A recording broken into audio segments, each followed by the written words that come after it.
Varkala Swastik ജോഷൻ YouTube ചാനലിൻ്റെ പുതിയ വീഡിയോയിലേക്ക് എല്ലാ മാന്യ പ്രേക്ഷകർക്കും സ്വാഗതം. ഈ വീഡിയോ ഞാൻ പറയാൻ ഉദ്ദേശിക്കുന്നത് കൊട്ടിയൂർ ക്ഷേത്രവുമായി ബന്ധപ്പെട്ടുള്ളൊരു വിശേഷമാണ്. കൊട്ടിയൂർ മഹാദേവ ക്ഷേത്രം. കൊട്ടിയൂർ ക്ഷേത്രത്തിൻ്റെ പ്രധാനപ്പെട്ട ഒരു വഴിപാടാണ് ഇളനീരാട്ടം. കൊട്ടിയൂർ ക്ഷേത്രത്തിൻ്റെ ഒരു പ്രധാനപ്പെട്ട വഴിപാടാണ് കൊട്ടിയൂർ ക്ഷേത്രത്തിലെ വൈശാഖ മഹോത്സവവുമായി ബന്ധപ്പെട്ട് ഏറ്റവും പ്രധാനപ്പെട്ട ഒരു വഴിപാടാണ് ഇളനീരാട്ടം. എന്തുകൊണ്ടാണ് ഇളനീരാട്ടത്തിന് ഇത്രത്തോളം പ്രാധാന്യം ഉണ്ടായത്? അതിനെക്കുറിച്ചാണ് പറയുന്നത്. പണ്ട് ദക്ഷയാഗവുമായി ബന്ധപ്പെട്ടാണ് ഈ ക്ഷേത്രത്തിൻ്റെ ഐതിഹ്യമുള്ളത്.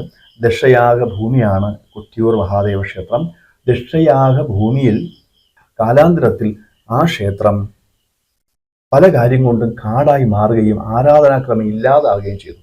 പല കാര്യം കൊണ്ടും ഒരു കാലഘട്ടം കഴിഞ്ഞപ്പോൾ ആ ക്ഷേത്രത്തിൻ്റെ നിർമ്മിതികൾക്ക് ഭംഗം വരികയും അവിടെ ആരാധന ഇല്ലാതായി ആ ഭാഗം മുഴുക്കെ തന്നെ ഒരു കാടായി മാറുകയും ചെയ്തു.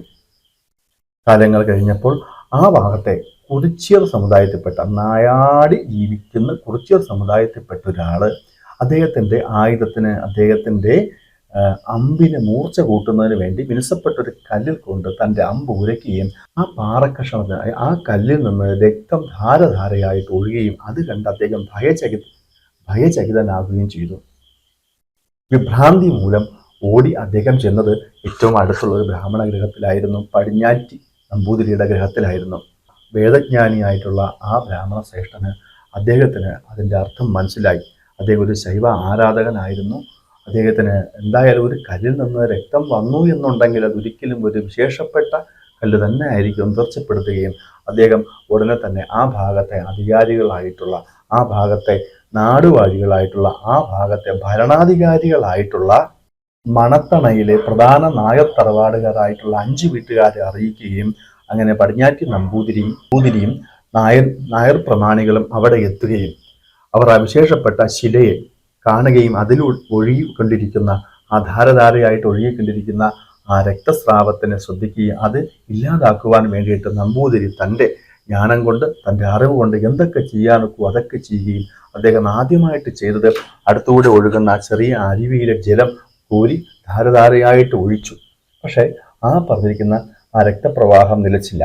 അതിനുശേഷം അദ്ദേഹം നെയ്യ് അഭിഷേകം നടത്തി, പാൽ അഭിഷേകം നടത്തി. എന്നിട്ടും ആ ശിലയിലുള്ള രക്തപ്രവാഹത്തിന് ഒരു കുറവും ഉണ്ടായില്ല. ആ ഘട്ടത്തിലാണ് അദ്ദേഹത്തിൻ്റെ പരിചാരകന്മാരിൽ ഒരായിട്ടുള്ള തീയ സമുദായത്തിൽപ്പെട്ട ഒരു വ്യക്തി ഇളനീരുമായിട്ട് പോകുന്നത് കാണുകയും അദ്ദേഹം ആ ഇളനീര് വാങ്ങി ചെത്തി മിനിക്ക് വൃത്തിയാക്കി തൻ്റെ പാത്രത്തിൽ ഒഴിച്ച് ധാരയായിട്ട് ആ വിഗ്രഹത്തിലോട്ട് ആ കല്ലോട്ട് ഒഴിക്കുകയും ആ നിമിഷത്തിൽ ആ രക്തപ്രവാഹം നിൽക്കുകയും ചെയ്തു. അങ്ങനെ ഇളനീർ ഒഴിച്ച് ഭഗവാന്റെ രക്തപ്രവാഹം നിൽക്കുകയാൽ ഇളനീരാട്ടത്തിനും ഇളനീർ അഭിഷേകത്തിനും കൊട്ടിയൂർ ക്ഷേത്രത്തിന് വളരെ വലിയ പ്രാധാന്യം ഉണ്ടാകുകയും ചെയ്തു. ഇപ്പോഴും ഇത് നൂറ്റാണ്ടുകൾക്ക് മുന്നേ നടന്ന ഒരു സംഭവമാണ്. പക്ഷെ ഇപ്പോഴും വൈശാഖ മഹോത്സവ കാലത്ത് കൊട്ടിയൂരിൽ അഭിഷേകക്രമത്തിൽ ആദ്യം ജലം, ഇപ്പോഴും അവിടെ അഭിഷേകക്രമത്തിൽ ആദ്യം നീരെഴുന്നള്ളത്ത്, ജലം 1000 കുടം ജലം അഭിഷേകം നടത്തുന്നു, നെയ്യ് അഭിഷേകം നടത്തുന്നു, പാലഭിഷേകം നടത്തുന്നു, പഞ്ചഗവ്യ അഭിഷേകം നടത്തുന്നു. അതിനോടൊപ്പം തന്നെ ഇളനീര് വളരെ പ്രാധാന്യത്തോടുകൂടി അഭിഷേകം നടത്തുകയും ചെയ്യുന്നു. മാത്രമല്ല അന്ന് നമ്പൂതിരി ചെയ്ത രക്തപ്രവാഹം നിന്നു എന്നുണ്ടെങ്കിലും ആ മുറിവ് ഉണങ്ങുന്നതിന് വേണ്ടി കളഭം പൂശുകയും ചെയ്തു. അതുകൊണ്ട് തന്നെ ഇന്നും ഈ പറഞ്ഞിരിക്കുന്ന ഇളനീര് അഭിഷേകത്തിന് ശേഷം കളഭവും കൂടെ പൂശി ഭഗവാനെ സ്വസ്ഥമാക്കുന്നുണ്ട്. കളഭാഭിഷേകവും കൂടെ ഇപ്പോൾ ചെയ്യുന്നുണ്ട്. കൊട്ടിയൂർ മഹാദേവ ക്ഷേത്രവുമായി ബന്ധപ്പെട്ടുള്ള വളരെ ചെറിയൊരു വിശേഷം മാത്രമാണത്. വർക്കല സ്വസ്തിക് ജോഷൻ യൂട്യൂബ് ചാനലിൻ്റെ പുതിയ വീഡിയോകൾ കാണുന്നതിന് വേണ്ടിയിട്ട് ചാനൽ സബ്സ്ക്രൈബ് ചെയ്യുക, ലൈക്ക് ചെയ്യുക, ഷെയർ ചെയ്യുക.